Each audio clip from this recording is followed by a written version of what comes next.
بسم اللہ الرحمن الرحیم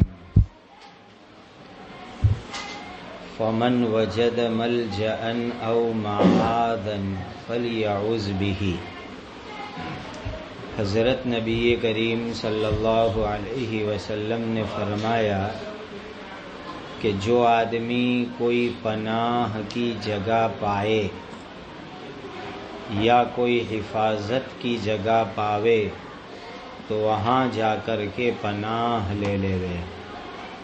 یعنی جب کبھی ایسے خطرناک فتنوں کا دور آوے تو انسان کو چاہیے کہ کسی حفاظت کے مقام پر چلا جاوے۔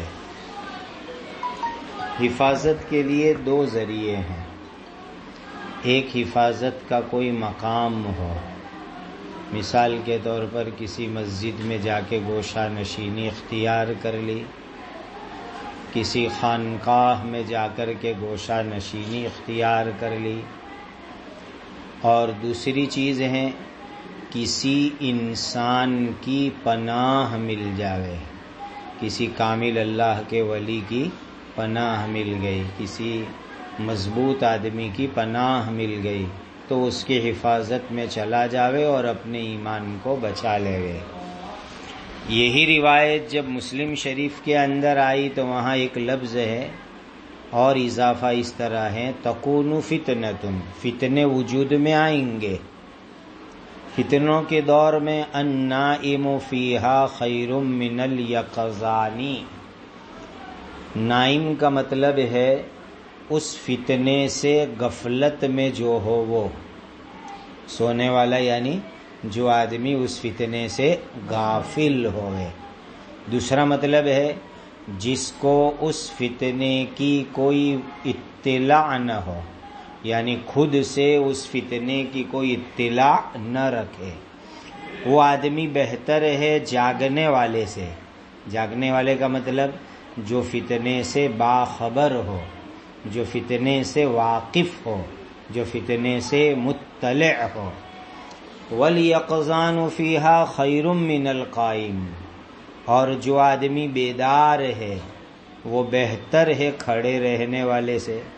کھڑے رہنے والا یعنی فتنے کی طرف پورے اہتمام سے توجہ دینے والا، کہ جو پوری اہتمام، جیسے کہتے ہیں نا بھائی میں کھڑا ہو گیا یعنی یہ کام اب میں کروں گا۔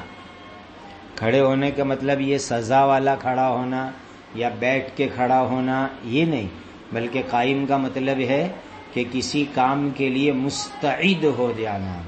تو جو آدمی جاگ رہا ہو فتنے میں یہ بہتر ہے کھڑے رہنے والے سے، یعنی جو فتنے کے لیے تیار مستعد اور اس میں کچھ کرتا ہو۔ والقائم فیہا خیر من الساعی، اور جو صرف کھڑا رہے وہ دوڑ بھاگ کرنے والے سے بہتر ہے۔ یعنی جو آدمی صرف کھڑا رہے فتنے میں وہ اچھا ہے دوڑ بھاگ کرنے والے کے مقابلے میں، محنت کرنے والے کے مقابلے میں، جد و جہد کرنے والے کے مقابلے میں۔ غرض یہ کہ فتنوں کے زمانے کے اندر جو آدمی جتنا اپنے آپ کو گوشہ نشین رکھے گا اتنا اس کی حفاظت ہوگی۔ اگر کوئی فتنہ آ جاوے تو اولا درجہ یہ ہے کہ تم بے خبر ہو جاؤ، دوسرا درجہ یہ ہے کہ تم کو خبر لگی تو صرف خبر تک اس کو باقی رکھو، اس میں نہ رائے دو نہ اس میں کچھ حرکت کرو۔ تیسرا درجہ یہ ہے کہ فتنے کے اندر اگر آپ کسی درجے کے اندر شامل ہوئے تو ہو گئے مجبوری میں یا لا علمی میں، تو اس صورت کے اندر بس جو تھوڑا کچھ اپنے سے ہو گیا اسی تک محدود رکھو، آگے مت بڑھو۔ اور چوتھا درجہ تو بڑا بھاری ہے کہ کوئی آدمی فتنے کے لیے جد و جہد کرے۔ فمن وجد ملجأ او معاذا فلیستعذ به، کوئی بھی پناہ کی جگہ یا حفاظت کی جگہ مل جاوے تو وہ اس حفاظت میں چلا جاوے۔ جی وروي عن ابي بكر رضي الله عنه قال قال رسول الله صلى الله عليه وسلم انها ستكون فتن الا ثم تكون فتنه القاعد خير من الماشي فيها والماشي فيها خير من الساعي اليها الا فاذا وقعت فمن كان له ابل فليلحق بابله ومن كان له غنم فليلحق بغنمه ومن كانت له ارض فليلحق بارضه.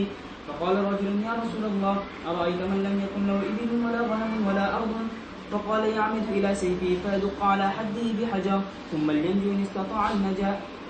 اللهم هل بلغت؟ ثلاثا. فقال رجل يا رسول الله أرأيت إن أكرهت حتى ينطلق بي إلى أحد الصفين فضربني رجل بسيفه أو يجيء سهم فيقتلني قال يبوء بإثمي فيقتلوني قال يبوء بإثمي وإثمك ويكون من أصحاب النار. رواه مسلم رحمه الله.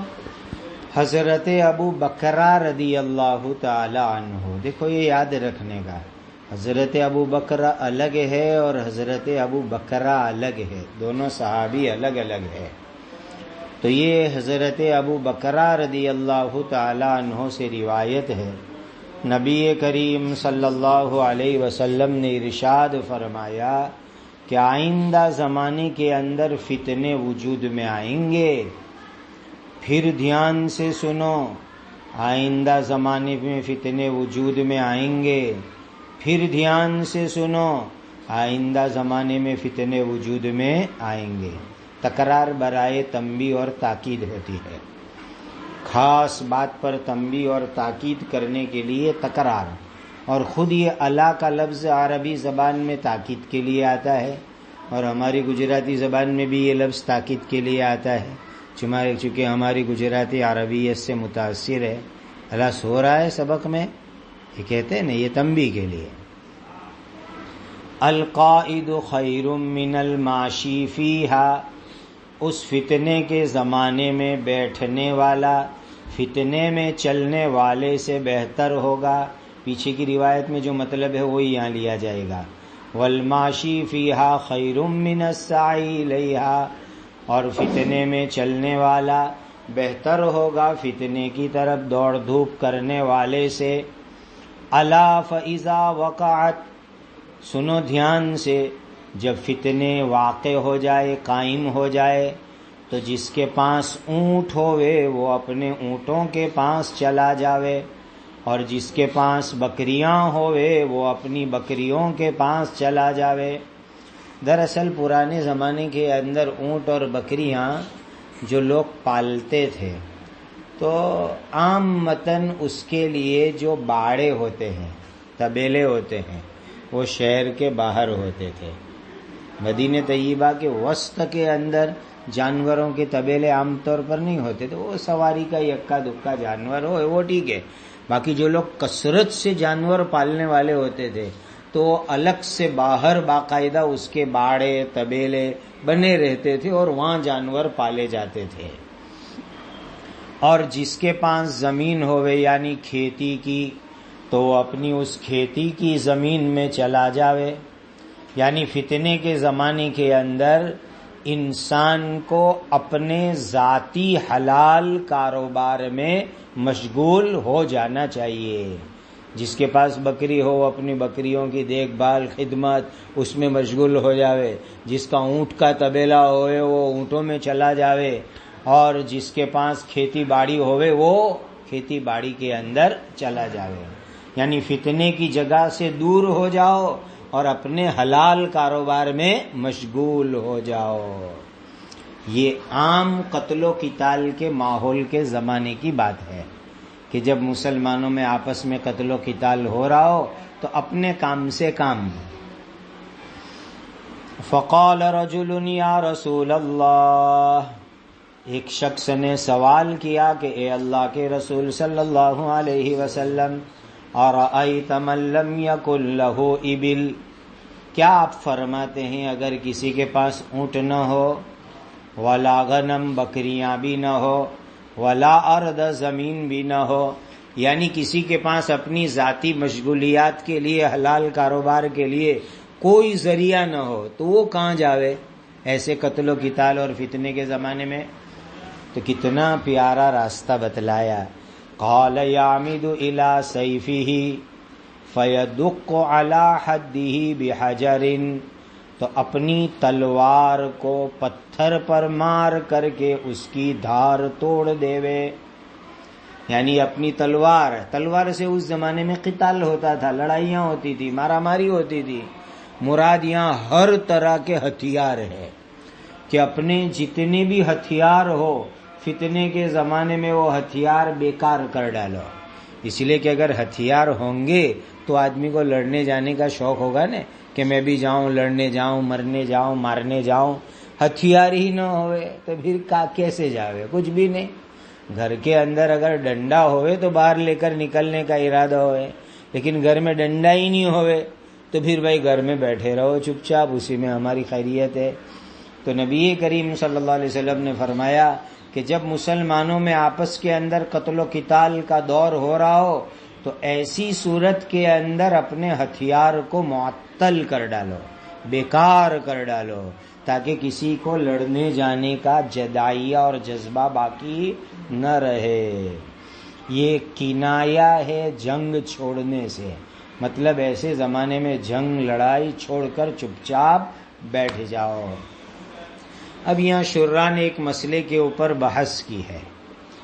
مسئلہ یہ ہے کہ کیا اس طرح کے قتل و قتال کے زمانے میں کیا رویہ اختیار کیا جائے. مسلمانوں میں آپس کے اندر جنگیں ہو رہی ہو، آپس میں خون مار کی قتل و قتال ہو رہا ہو، تو کیا رویہ اختیار کرنا چاہیے ایسے زمانے میں.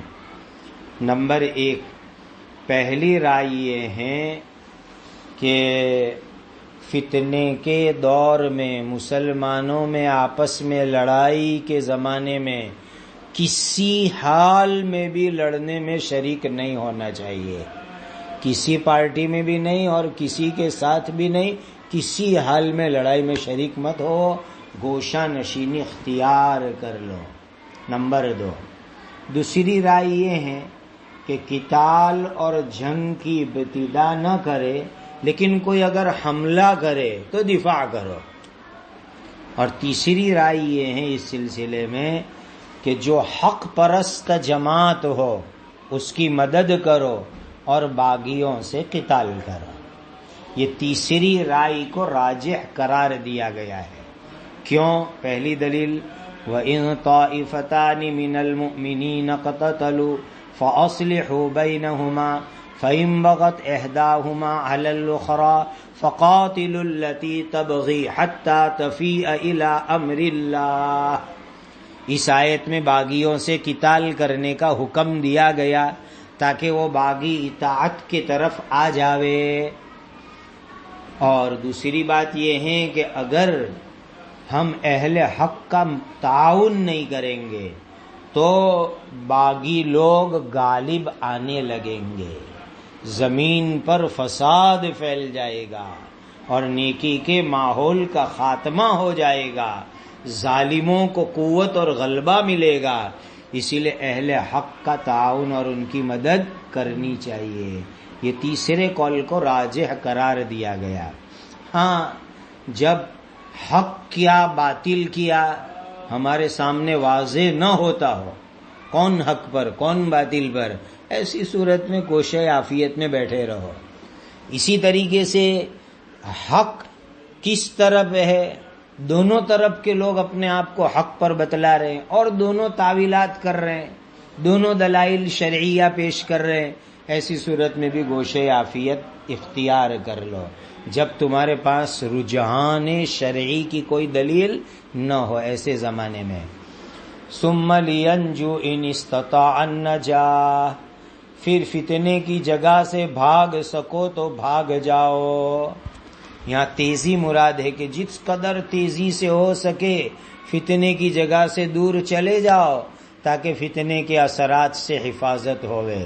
اتنی بات ارشاد فرما کر نبی کریم صلی اللہ علیہ وسلم نے فرمایا اللہم حل بلغت، اے اللہ کیا میں نے آپ کی باتیں پہنچا دی. دیکھو یہاں پر بعض شراح نے بلغت سے مراد لیا ہے نفس اس حدیث کو، کہ اس حدیث شریف کے اندر جو مضمون آیا اے اللہ کیا میں نے پہنچا دیا، اور بعض حضرات کہتے ہیں کہ مطلق، یعنی جتنی چیزوں کی تبلیغ کا حضرت نبی کریم صلی اللہ علیہ وسلم کو حکم دیا گیا، تمام چیزوں کے بارے میں حضور یہ اللہ کو گواہ رکھ رہے ہیں، یا ایھا النبی بلغ ما انزل الیک من ربک، جتنی باتیں آپ کی طرف، یا ایھا الرسول، کہ جو جتنی باتیں آپ کی طرف اللہ کے یہاں سے اتاری گئی اس کو پہنچا دیجئے. تو آپ نے یہ بات پہنچا دی، اس پر اللہ کو گواہ بنا رہے ہیں. جیسے حجۃ الوداع کے خطبے میں بھی نبی کریم صلی اللہ علیہ وسلم نے اللہ کو گواہ بنایا. فقال رجل یا رسول اللہ، ایک شخص نے سوال کیا، اے اللہ کے رسول، ارأیت ان اکرہت حتی ینطلق بی الی احد الصفین، حضور آپ کیا فرماتے ہیں اگر مجھے مجبور کیا جائے اور مجبور کر کے مجھے مسلمانوں کی دو صفوں میں سے ایک صف کی طرف لے جایا جائے، ینطلق لے جایا جائے، یعنی دو مسلمانوں کی جماعتیں لڑ رہی ہے تو مجھے زبردستی کھینچ تان کر کے کسی ایک جماعت کی طرف کوئی کھینچ کے لے جاوے تو مجھے کیا کرنے کا؟ زبردستی ایک پارٹی مجھے اپنی طرف لے جاوے تو مجھے کیا کرنے کا؟ اب میں وہاں پہنچا، چلو وہاں جا گیا، پھر کیا ہوا؟ فضربنی رجل بسیفہ، کسی آدمی نے مجھے اپنی تلوار سے مارا، او یجیء سہم فیقتلنی، یا سامنے والی جماعت کی طرف سے تیر آیا اور اس تیر نے مجھے قتل کر ڈالا. یہ سائل کو سوال کرنے کی ضرورت اس لیے پیش آئی کہ دونوں طرف مسلمانوں کی جماعت ہے، دونوں لڑنے والی مسلمان کی جماعت ہے. کیا میں تو جانا نہیں چاہتا تھا لیکن مجھے مجبوراً زبردستی لے گئے ایک جماعت میں. اب سامنے بھی مسلمان، اس میں سے کوئی آ کے مجھے تلوار کے ذریعے مار ڈالے یا تیر مار کر کے مار ڈالے تو میرا کیا حشر ہوگا اللہ کے یہاں؟ وہ انجام اور نتیجے کو معلوم کرنا چاہتے ہیں. اس لیے کہ اگر سامنے بے دین لوگ ہو، جن میں ایمان نہیں ہے وہ لوگ ہو، اور ان کی طرف سے تلوار یا تیر آوے تو یقیناً یہ شہید ہے. لیکن یہاں سوال کی ضرورت کیوں پیش آئی؟ دونوں طرف مسلمان ہے، دونوں ایمان والوں کی جماعت ہے، اور یہ تو جانا نہیں چاہتا تھا، بیچارہ مجبوراً لے جایا گیا. اس صورت میں اگر اس کو مارا جائے تو کیا حکم ہوگا؟ قال یبوء باسمہ و اسمک، تو نبی کریم صلی اللہ علیہ وسلم نے فرمایا کہ قاتل اپنے اور تمہارے گناہ کے ساتھ لوٹے گا، قاتل اپنے اور تمہارے گناہ کے ساتھ لوٹے گا، یعنی اس پر ڈبل گناہ ہوں گے، قاتل کے اوپر ڈبل گناہ ہوں گے. دیکھو قاتل کے اوپر ڈبل گناہ کیوں؟ ایک تو یہ اس مسلمان سے لڑنے کیوں نکلا؟ عداوت کی وجہ سے، دل میں کینہ، بغض، بیر، میل رکھ کر کے لڑنے آیا. ایک گناہ اس کا کہ مسلمان کے ساتھ عداوت رکھو، بغض رکھو، کینہ رکھو، بیر رکھو. ایک گناہ اس کا کہ عداوت اور بغض اور کینہ اور بیر میں لڑنے آیا اس کا. اور دوسرا گناہ کائی کا؟ نفس قتل کا گناہ، نفس قتل کا گناہ. یہ دو گناہ اس کے اوپر آئیں گے. اور بھی توجیہات ہے اس کی. یبوء باسمہ و اسمک ویکون من اصحاب النار، اور وہ جہنمی ہو جائے گا. کون؟ قاتل. کون جہنمی ہوگا؟ اور مقتول جنتی. جب قاتل جہنمی تو نتیجہ کیا نکلا؟ مقتول جنتی ہو جائے گا. چلو. وروي عن ابي سعيد رضي الله عنه قال قال رسول الله صلى الله عليه وسلم يوشك ان يكون خير مال المسلم غنم يتبع بها شعث الجبال ومواقع القطر يفر بدينه من الفتن. رواه البخاري رحمه الله. حضرت ابو سعید خدری رضی اللہ تعالی عنہ سے روایت ہے، حضرت نبی کریم صلی اللہ علیہ وسلم نے فرمایا بہت جلدی ایسا زمانہ آنے والا ہے کہ مسلمان کا بہترین مال بکریاں ہوگی. مسلمان کا بہترین مال کیا ہوگی؟ بکریاں. پالو بھائی، بکریاں پالو. بہترین مال بکریاں ہوگی، انبیاء کی سنت ہے۔ شراح فرماتے ہیں کہ اس سے مراد ہے بقدر ضرورت سامان حیات، بقدر ضرورت سامان حیات۔ آج ہم اپنے گھروں کا جائزہ لے لے یا خود اپنے کباٹ کا جائزہ لے لے، اتنی چیزیں ہمارے گھروں میں ایسی ہوگی جو فالتو بیکار، سال سال میں 10 سال میں بھی کام نہیں آتی، لیکن گھر میں بھر کے رکھتے ہیں۔ بقدر ضرورت سامان حیات، یہ مسلمان کا بہترین مال۔ ایک ٹھیلا اٹھایا، یہی ہماری کائنات۔ جیسے کہ طلبہ گھر سے آتے ہیں مدرسے میں تو ایک بیگ 2 بیگ لے کر کے آتے ہیں، یہی ہماری کل کائنات، بقدر ضرورت سامان حیات۔ بس یہ تو گویا کہ بکری، اب چونکہ بکری میں کیا ہوگا کہ بکری لے کر کے وہ چلا جائے گا کہیں پر تو اپنی ضرورت بکری کے دودھ سے پوری کر لے گا۔ معلوم ہوا کہ بکری کا دودھ بہترین دودھ ہے، اور بکری کے بچے ہوں گے تو کبھی کھانے کا جی ہوا تو ایک آدھ بکرا کاٹ ڈالا اور اس سے اپنی غذا کا سامان کر لیا۔ اس کو لے کر کے پہاڑ کی اونچائی پر چلا جاوے، بکریوں کو لے کر پہاڑ کی کسی اونچائی پر چلا جاوے۔ اب یہی دور ہے بھائی، چند بکریاں لے کر کوئی پہاڑ ڈھونڈ ڈالو، اپنے وہاں چلے جاوے۔ وَمَوَاقِعَ الْقَطْرِ، اور جہاں بارش گرتی ہو ایسی جگہ پر چلا جاوے۔ چونکہ بارش گرے گی تو ہری ہری گھاس اگے گی، تو بکریاں چرانا بھی آسان ہو جائے گا اور خود اپنے لیے پانی کا انتظام آسان ہو جائے گا۔ یفر بدینہ من الفتن، فتنوں سے بھاگے گا اپنے دین کی حفاظت کے لیے، فتنوں سے بھاگے گا اپنے دین کی حفاظت کے لیے، کہ میرا دین بچ جاوے، اس کے لیے اس کے لیے وہ بھاگے گا۔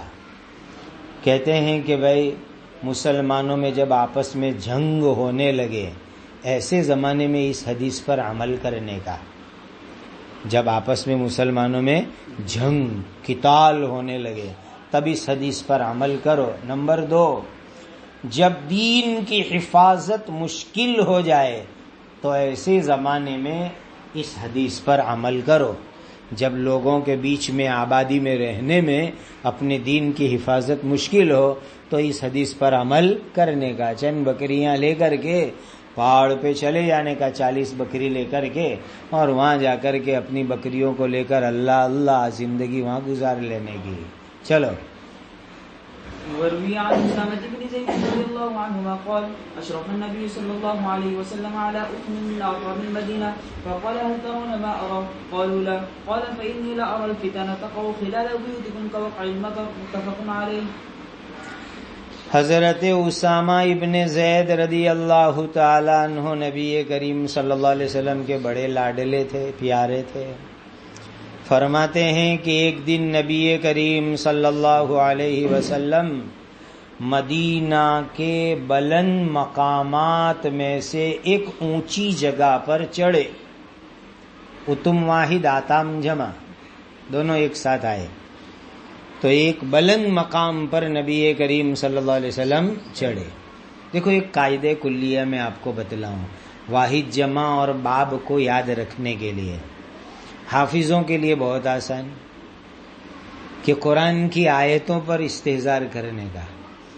تو کوئی بھی لفظ آوے، مثلا کوئی آپ کو پوچھے کہ بھئی الغفران کون سے باب سے، تو فوراً آیت پر ذہن جانا چاہیے، ان اللہ یغفر الذنوب جميعا، کہ مضارع کسرے کے ساتھ آئی تو باب کون سا ہو گیا؟ ضرب یضرب۔ پھر باب فتح لفظ کے بارے میں کوئی پوچھے تو فوراً آیت آپ ذہن آپ کا جانا چاہیے، انا فتحنا لک فتحا مبینا، ماضی ہے کلمے کے فتح کے ساتھ آئی۔ تو اس طریقے سے قرآن کی آیتوں کے اندر غور کرتے رہنے سے صیغے، یہ باب کون سا، وہ فوراً معلوم ہو جاتا ہے۔ یہی حل واحد اور جمع کا بھی، کہ قرآن کے اندر بہت سے الفاظ ایسے ہیں، فقاتلوا ائمۃ الکفر ہو گیا، جمع کا سیگا ائمۃ، اب واحد آپ کو وہاں ملے گی، وجعلنا منہم ائمۃ یہدون، واحد کہاں ہے؟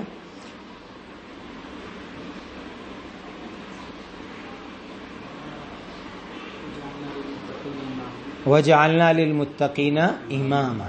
تو اس طرح قرآن کی آیتوں میں تدبر کرنے سے واحد جمع دونوں مل جاتی ہے۔ یہ الحدیث شریف کا بھی ہے، دیکھیے یہاں پر واحد جمع دونوں آ گئی۔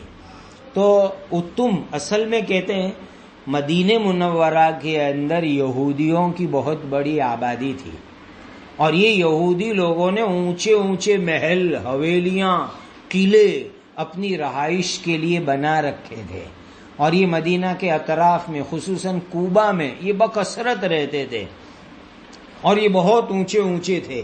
تو ایک دن نبی کریم صلی اللہ علیہ وسلم ایک اونچے قلعے میں حویلی محل کے اوپر چڑھے، اور وہاں جا کر صحابہ کرام کو کیا فرمایا؟ ہل ترون ما ارا، میں جو دیکھ رہا ہوں کیا تم لوگ دیکھ رہے ہو؟ دیکھو سوال جو ہے نا سامنے والوں کو متوجہ کرنے کے لیے ہوتا ہے، غفلت لگے تو سوال کرنے کا تو فوراً توجہ ہو جائے، اور کسی خاص چیز کی طرف توجہ دلانے کے لیے بھی سوال ہوتا ہے۔ تو حضور نے دیکھو کتنا پیارا تعلیم کا انداز اختیار فرمایا کہ تم وہ چیز دیکھ رہے ہو جو مجھے نظر آ رہی ہے۔ قالوا لا، صحابہ نے کہا ہم کو تو کچھ نظر نہیں آتا جو آپ کو نظر آ رہا ہے۔ قال فإنی لأری الفتن، نبی کریم صلی اللہ علیہ وسلم نے فرمایا میں فتنوں کو دیکھ رہا ہوں، خلال بیوتکم، تمہارے گھروں کے بیچ میں، تمہارے آبادیوں کے بیچ میں، کوقع المطر، جیسے کہ بارش گرتی ہے اس کی طرح۔ اب یہاں پہلی بات دیکھو، حضور کے دیکھنے کا مطلب کیا ہے؟ فإنی لأری، کہ میں دیکھ رہا ہوں، کیا مطلب دیکھنے کا؟ تو بعض شرح حدیث تو کہتے ہیں حقیقت پر محمول ہے، رؤیت بصر، گویا اس وقت کے اوپر نبی کریم صلی اللہ علیہ وسلم کے سامنے تمام فتنے کر دیے گئے اور حضور نے اپنی آنکھ سے مشاہدہ فرمایا۔ جیسے کہ نجاشی بادشاہ کی جنازے کی نماز مدینہ میں حضور کے سامنے جنازہ کر دیا گیا، حالانکہ وہ جنازہ ابشا میں تھا لیکن حضور کے سامنے کر دیا گیا مدینۃ المنورہ میں، اور حضور نے وہیں سے جنازے کی نماز پڑھا دی۔ تو ایک معجزہ ہے کہ جو فتنے آئندہ زمانے کے اندر ہونے والے ہیں وہ فتنے حضور کے سامنے کر دیے گئے، اور حضرت نبی کریم صلی اللہ علیہ وسلم نے اس کا اپنی آنکھوں سے مشاہدہ فرمایا۔ نمبر 2، بعض حضرات رؤیت قلبی مراد لیتے ہیں۔ کیا مطلب؟ اللہ تعالی کی طرف سے حضور کو آئندہ زمانے کے فتنوں کا علم دیا گیا کہ جو مستقبل میں فتنے پیش آنے والے ہیں اس کے متعلق جانکاری اور واقفیت حضور کو دی گئی، اور حضور نے اپنی امت کو بتلا دیا۔ آپ صلی اللہ علیہ وسلم نے اپنی امت کو فتنوں سے آگاہ فرما دیا، اور یہ فرمایا نا خلال بیوتکم، یہ قرب بتلانا ہے کہ تمہارے گھروں میں فتنے آنے والے ہیں۔ اور بعد میں کتنے خطرناک فتنے آئے مدینۃ المنورہ کے اندر، واقعہ حرہ پیش آیا، حضرت عثمان کی شہادت کا واقعہ پیش آیا، کیسے کیسے فتنے مدینۃ المنورہ میں پیش آئے۔ کئی دنوں تک مسجد نبوی میں نماز باجماعت نہیں ہوئی، بطور معجزہ لوگوں نے سنا کہ حضور کی قبر اطہر سے اذان کی آواز آ رہی تھی۔ تو عجیب عجیب فتنے پیش آئے، اور اس چیز کو بتلا کر حضرت نبی کریم صلی اللہ علیہ وسلم اپنی امت کو متوجہ فرما رہے تھے کہ جو فتنے مقدر میں ہیں ان فتنوں سے بچاؤ کی تدبیر اختیار کرو۔ مقدر کے فتنے تو آ کے ہی رہیں گے، لیکن اس سے بچاؤ کی تدبیر اختیار کرو۔ اور دیکھو بارش جب برستی ہے نا تو وہ تو ہر جگہ پہنچ جاتی ہے، بارش کی خوبی ہے ہر جگہ پہنچ جاتی ہے، کہ اس طرح فتنے بھی ہر جگہ پہنچ جائیں گے، تمہاری آبادی میں، گھروں میں، شہروں میں۔ چلو وروي عن أبي هريرة رضي الله عنه قال قال رسول الله صلى الله عليه وسلم هلكت أمتي على يدي غلمة من قريش، رواه البخاري رحمه الله تعالى۔ حضرت ابو ہریرہ رضی اللہ تعالی عنہم سے منقول ہے، نبی کریم صلی اللہ علیہ وسلم نے فرمایا، دیکھو یہاں امتی سے مراد عام امت مراد نہیں ہے، اتنا یاد رکھنا، خاص صحابہ کرام مراد ہے، یاد رکھنا۔ میری امت کی ہلاکت یعنی میرے پیارے لاڈلے صحابہ کی ہلاکت قریش کے نوجوانوں کے ہاتھوں میں ہوگی، قریش کے نوجوانوں کے ہاتھوں میں ہوگی۔ دیکھو اس حدیث کو برابر سمجھو، غلمتن کا جو لفظ ہے یہ عربی زبان میں بولا جاتا ہے شہوت کے غلبے کے اوپر، کسی کے اوپر شہوت غالب آ جاوے، شہوت بھڑکنے لگے، اور عام طور پر نوجوانوں میں شہوت کا غلبہ ہوتا ہے، شہوت کا بھڑکاؤ ہوا کرتا ہے۔ دوسری بات، کم عمری، جس کم عمری کے اندر انسان کے اندر لاپرواہی ہوتی ہے اس کو بھی غلمتن غلمانن کہا جاتا ہے۔ کم عمری جس میں انسان کے اندر لاپرواہی ہوا کرتی ہے، اور عامتاً نوجوانوں میں لاپرواہی ہوا کرتی ہے۔ تیسرا معنی بے باک لڑکا، اور نوجوان لڑکے عام طور پر بے باک ہوتے، بنداس ہوتے ہیں۔ چوتھا معنی غیر سنجیدہ، اور نوجوان عام طور پر سنجیدگی سے خالی ہوا کرتے ہیں۔ تو کہا میری امت کے میرے صحابہ کی ہلاکت قریش کے نوجوانوں کے ہاتھ سے ہوگی۔ کیا مطلب اس کا؟ قریش سے نسبی تعلق رکھنے والے نوجوانوں کے ہاتھ سے میرے صحابہ کی ہلاکت ہوگی۔ یزید ابن معاویہ، عبید اللہ ابن زیاد، خاندان بنو امیہ کے دوسرے بادشاہ، یہ سب قریشی ہے خاندان کے اعتبار سے، اور ان کے ذریعے سے حضرت عثمان، حضرت حسن، حضرت حسین اور دوسرے اہل بیت کی شہادت کا واقعہ پیش آیا۔ حضرت نبی کریم صلی اللہ علیہ وسلم کے گھرانے کے لوگوں کی شہادت کا واقعہ پیش آیا، اس کی طرف اشارہ ہے۔ کہتے ہیں کہ حضرت ابو ہریرہ رضی اللہ تعالی عنہ حضور کے بتائی ہوئی بات کے مطابق ان قریشی نوجوانوں کو نام کے ساتھ جانتے اور پہچانتے تھے، لیکن ظاہر بات ہے کہ بنو امیہ کی حکومت کا دور، اس دور کے اندر اگر حضرت ابو ہریرہ ان کے نام لے کے بتانے جاوے تو حضرت ابو ہریرہ کے خلاف فتنے شروع ہو جاوے، ہنگامہ آرائی شروع ہو جاوے۔ اسی لیے حضرت ابو ہریرہ رضی اللہ تعالیٰ عنہ نے فتنے فساد سے بچنے کے لیے ان لوگوں کے نام نہیں بتلائے۔ اور دیکھو حجاج ابن یوسف قریشی تو نہیں ہے، لیکن سلیمان ابن عبد الملک اور عبد الملک ابن، تو ان لوگوں کا وہ نمائندہ ہے، اور اس کے ہاتھ تقریباً 1,20,000 کے قریب صحابہ، تابعین اور صلحائے امت کی شہادت کا واقعہ پیش آیا، اتنی بڑی تعداد کے اندر، اسی لیے وہ بھی اس کے اندر شامل ہے۔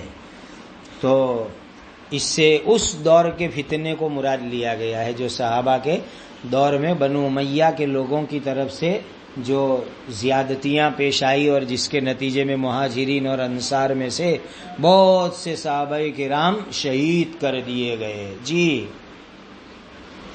ورضي عنه رضي الله عنه قال قال رسول الله صلى الله عليه وسلم يتقارب الزمان ويقبض العلم وتظهر الفتن ويلقى الشح ويكثر الهرج قالوا وما الهرج قال القتل متفق عليه۔ حضرت ابو سعید خدری، حضرت ابو ہریرہ رضی اللہ تعالی عنہ ہی سے یہ روایت ہے۔ حضرت نبی کریم صلی اللہ علیہ وسلم نے فرمایا یتقارب الزمان۔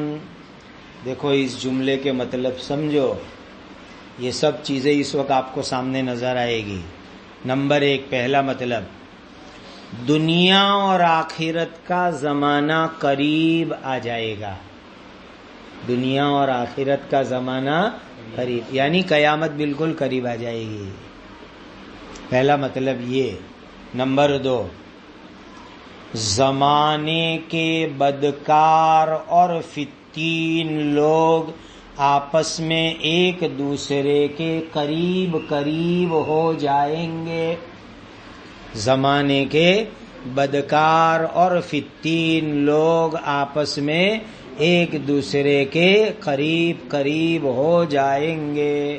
اس وقت عالمی یہ حال ہے، جتنے بھی فتین بدکار لوگ ہیں وہ سب ایک دوسرے کے قریب ہے. نمبر 3،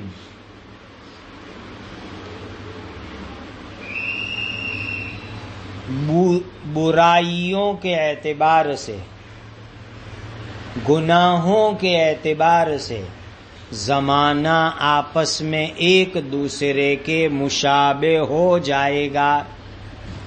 برائی بدی کے اعتبار سے زمانہ آپس میں ایک دوسرے کے مشابہ ہو جائے گا. دیکھو کوئی بات کرتا ہے کہ ابھی تو لوگ شراب بہت پی رہے ہیں، 5 سال پہلے بھی بہت پیتے تھے. ابھی تو چوریاں بہت ہو رہے، 7 سال پہلے بھی بہت چوریاں ہوتی تھی. تو برائی بدی کے اعتبار سے پچھلے 5 سال اور آج کے حال سب لوگ ایک دوسرے کے مشابہ ہو گئے.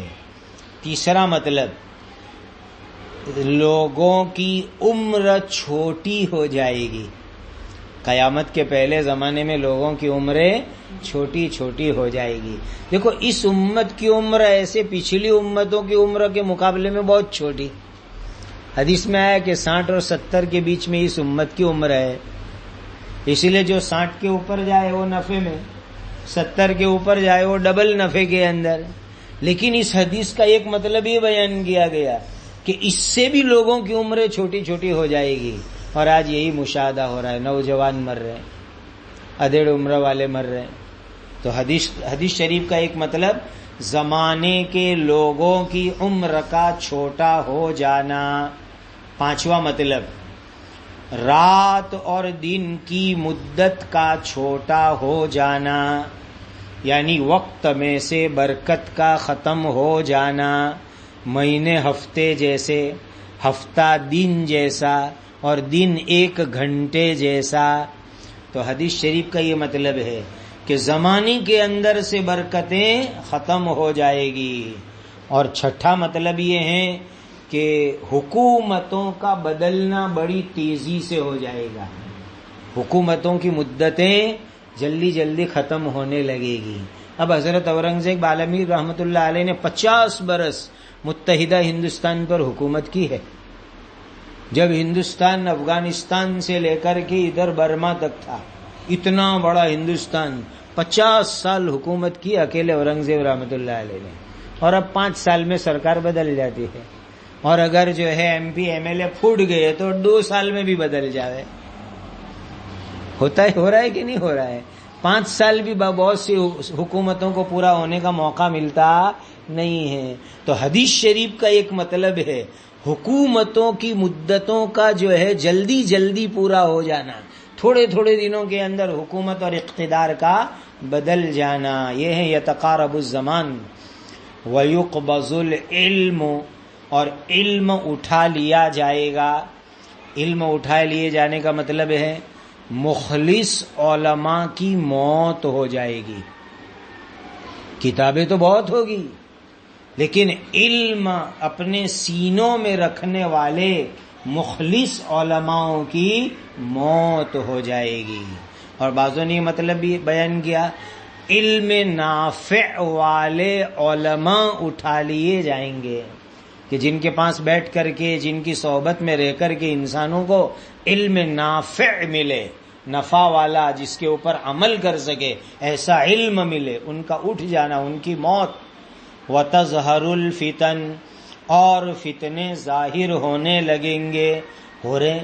وَيُلْقَى الشُّحُّ، اور بخیلی لوگوں میں ڈال دی جائے، بخیلی لوگوں میں ڈال دی جائے. دیکھو بخیلی تو اس دنیا میں ہر زمانے میں رہی، کوئی زمانہ بخیلی سے خالی نہیں.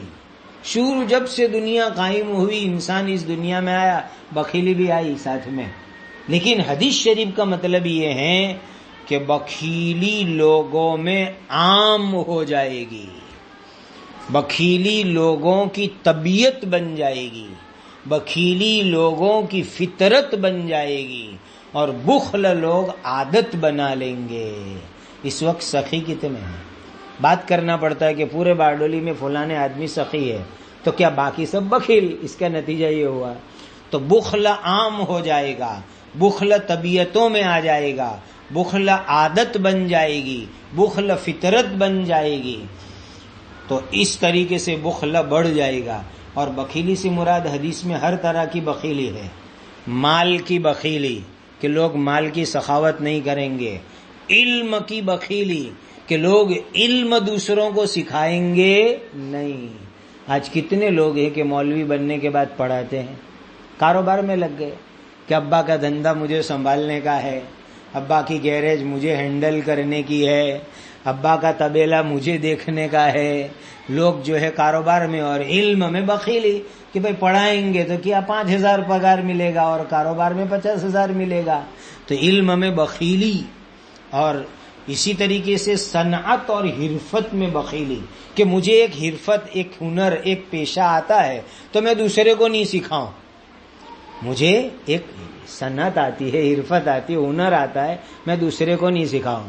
یہ طب یونان برباد کیوں ہوا؟ طب یونانی اسی لیے کہ حکیم لوگوں کو جو نسخے آتے تھے انہوں نے کسی کو بتایا نہیں، قبرستان میں لے کے چلے گئے، طب یونان برباد ہو گیا. تو صنعت حرفت جو آتا ہو وہ کسی کو نہ سکھاوے، یہ بھی بخیلی ہے. تو بخیلی عام لوگوں میں ڈال دی جائے گی. وَيَكْسُرُ الْحَرَجِ، اور حرج بڑھ جائے گا. قَالُوا وَمَا الْحَرَجِ، صحابہ نے پوچھا کہ اللہ کے رسول صلی اللہ علیہ وسلم حرج کیا ہے؟ قال القتل، تو نبی کریم صلی اللہ علیہ وسلم نے فرمایا مسلمانوں کا آپس میں قتل و قتال کرنا، مسلمانوں کا آپس میں قتل و قتال کرنا. دیکھو بھائی، اس وقت کے اوپر مسلمان ہی مسلمان کے خون کا پیاسا ہے، مسلمان ہی مسلمان کے خون کا پیاسا ہے. ایک دوسرے کو مارتے ہیں، مروا دیتے ہیں سپاری دے کر کے. تو بعض حضرات نے مطلب یہ بیان کیا کہ حق اور باطل کی تمیز نہیں رہے گی اور لوگ ایک دوسروں کی گردن کو مارنے لگیں گے، قتل کرنے لگیں گے ایک دوسرے کو. اس امت کی کھیتی کو پہلے اپنوں نے کاٹا، اس جملے کو یاد رکھنا. اس امت کی کھیتی کو پہلے اپنوں نے کاٹا، پھر کٹی کٹائی کھیتی کو غیروں نے کاٹا. جتنا اس امت کو اپنوں سے نقصان پہنچا اتنا غیروں سے بھی نقصان نہیں پہنچا. آپس کی قتال، آپس کی لڑائیاں، اس کو حضور نے حرج سے تعبیر فرمایا. چلو. وروي عنه رضي الله عنه قال قال رسول الله صلى الله عليه وسلم والذي نفسي بيده لا تذهب الدنيا حتى يأتي على الناس يوم لا يدري القاتل فيما قتله ولا المقتول فيما قتله فقيل كيف يكون ذلك قال القاتل والمقتول في النار رواه مسلم رحمه الله. حضرت ابو ہریرہ رضی اللہ تعالیٰ عنہ سے روایت ہے، حضرت نبی کریم صلی اللہ علیہ وسلم نے فرمایا اس ذات کی قسم جس کے قبضے میں میری جان ہے. حضور اللہ کی قسم کھا کر کے ارشاد فرماتے ہیں یہ دنیا فنا نہیں ہوگی، لا تذهب الدنیا، یہ دنیا فنا نہیں ہوگی. کب تک؟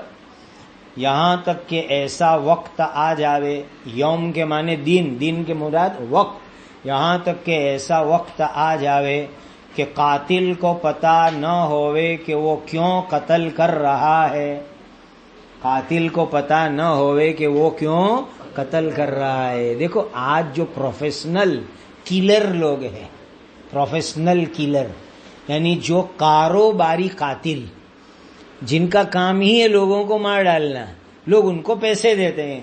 اب جیسا معاملہ ہے ایسے پیسے ملتے ہیں. کبھی 5,000 میں قتل کرتے ہیں، کبھی 50 لاکھ لے کر قتل کرتے ہیں. تو یہ کاروباری قاتل ہوتے ہیں، پروفیشنل کلر، شارپ شوٹر، ان کو لوگ پیسے دیتے ہیں. میرا آپ کا نعوذ باللہ کسی کاروبار میں اختلاف ہو گیا تو میں کسی قاتل کو پیسے دے دوں کہ جا تو اس کو مار ڈال لیں. اس کو آج کل کی زبان میں سوپاری پھوڑنا کہتے ہیں، سوپاری پھڑوائی آج کل کی اصطلاح میں. تو اب وہ قاتل اس کو قتل کرنے جا رہا ہے، لیکن اس کو معلوم ہی نہیں کہ میں کیوں مار رہا ہوں. میں تو پیسے لے کر، فیس لے کر مار رہا ہوں. کیوں مار رہا ہوں کچھ معلوم نہیں. اس بیچارے نے کیا جرم کیا کچھ معلوم نہیں. وَلَلْمَقْتُولُ فِي مَقُتِلَ، اور مقتول کو بھی معلوم نہیں کہ مجھے کیوں قتل کیا جا رہا ہے. مقتول کو جب مارا گیا تو اس کو بھی معلوم نہیں کہ مجھے کیوں مار ڈالا. بعض مرتبہ حسد میں ایک دوسرے کو مار ڈالتے ہیں، بیچارے کو پتہ ہی نہیں کہ مجھے کیوں مار ڈالا. فقیل کیف یکون ذالک، تو کہا گیا کہ حضور ایسے زمانے میں کیا کرے. اصل میں اس زمانے میں شک کی بنیاد پر بھی قتل ہوں گے، وہم کی بنیاد پر بھی قتل ہوں گے. جیسے آپ اخباروں میں پڑھتے ہیں نا کہ بھئی کسی پر ڈاکن ہونے کا وہم ہو کر کے مار ڈالا، کسی کے اوپر سحر کا وہم کر کے مار ڈالا، کسی آدمی کو حکومت کا جاسوس کا وہم کر کے مار ڈالا. تو شک اور وہم کی بنیاد کے اوپر جو ہے یہ قتل ہونے لگیں گے. اس لیے کہا کہ کیف یکون ذالک، حضور ایسا کیسے ہو جائے گا. قال الحرج، یعنی اس زمانے کے اندر حرج عام ہوگا، جو اوپر مطلب آیا. القاتل والمقتول فی النار، نبی کریم صلی اللہ علیہ وسلم نے فرمایا کہ ایسے زمانے میں قاتل بھی جہنمی اور مقتول بھی جہنمی. قاتل اور مقتول دونوں جہنمی. اب دیکھو مقتول کیوں جہنمی؟ قاتل کا جہنمی ہونا تو سمجھ میں آیا، مقتول کیوں؟ دیکھو فتنے حرج جب مسلمانوں میں آپس کے اندر جنگ، قتل و قتال، لڑائی، مارا ماری عام ہوئے، ایسے زمانے میں مقتول قاتل دونوں جہنمی. کیوں؟ اس لیے کہ قاتل مقتول کو مار ڈالنا چاہتا تھا اور مقتول قاتل کو مار ڈالنا چاہتا تھا. دونوں ایک دوسرے کے خون کے پیاسے تھے، دونوں ایک دوسرے کے قتل کے چکر میں پڑے ہوئے تھے. یہ تو مقتول کا وار نہیں چلانے، قاتل کا وار چل گیا. مقتول کا داؤ قاتل کا داؤ کامیاب ہو گیا اور مقتول کا داؤ ناکام ہوا. ورنہ مقتول کی سازش، پلاننگ، کوشش، محنت یہی تھی کہ وہ قاتل کو مار ڈالے. دونوں ایک دوسرے کے مار ڈالنے کے چکر میں تھے. اس لیے فرمایا کہ القاتل والمقتول فی النار، یہ مقتول موقع چک گیا اور قاتل موقع پا گیا، اس لیے دونوں جہنمی ہیں. کتنی بڑی بات. دیکھو مسلمان کے قتل کے در پہ ہوئے اور دونوں ایک دوسروں کو مار ڈالنے کے چکر میں ہوئے. ایسے زمانے میں نبی کریم صلی اللہ علیہ وسلم نے فرمایا قاتل تو جہنمی ہے ہی، مقتول بھی جہنمی ہوگا. کتنی خطرناک بات. جی. وروي عن معقل بن يسار رضي الله عنه قال قال رسول الله صلى الله عليه وسلم العبادة في الهرج كهجرة إلي، رواه مسلم رحمه الله. حضرت معقل ابن یسار رضی اللہ تعالی عنہ سے روایت ہے، نبی کریم صلی اللہ علیہ وسلم نے فرمایا العبادۃ فی الحرج کہجرۃ الی، کیسے قتل و قتال اور فتنے کے زمانے میں عبادت کرنا میری طرف ہجرت کر کے آنے جیسا ثواب رکھتا ہے. دیکھو یہاں مراد لینے کا فتح مکہ سے پہلے جب ہجرت کرنا فرض تھا، ہجرت کی بڑی اہمیت تھی، تو اس زمانے کے اندر جو آدمی مکہ سے مدینہ ہجرت کر کے آئے گا اور نبی کریم صلی اللہ علیہ وسلم کے ساتھ مدینہ منورہ میں رہ کر کے دین سیکھے گا، عبادت کرے گا، تو اس کو کتنا بڑا اجر اور ثواب ملے گا. تو اس دور میں ہجرت فرض عین تھی، شرط ایمان دی فتح مکہ سے پہلے. تو اس دور کے اندر اگر کوئی آدمی مکہ سے مدینہ ہجرت کر کے جاوے اور حضور کی صحبت اور خدمت میں رہے اور عبادت کرے تو کتنی بڑی نیکی اور ثواب ملے گا. ایسا ثواب فتنوں کے زمانے میں عبادت کا ہے کہ فتنے اور قتل و قتال کے زمانے میں کوئی آدمی عبادت میں مشغول رہے تو اللہ تعالیٰ اس کو حضور کے پاس ہجرت کرنے کی بنیاد پر جو ثواب ملتا ہے ایسا اجر اور ثواب اس کو عطا فرمائیں گے.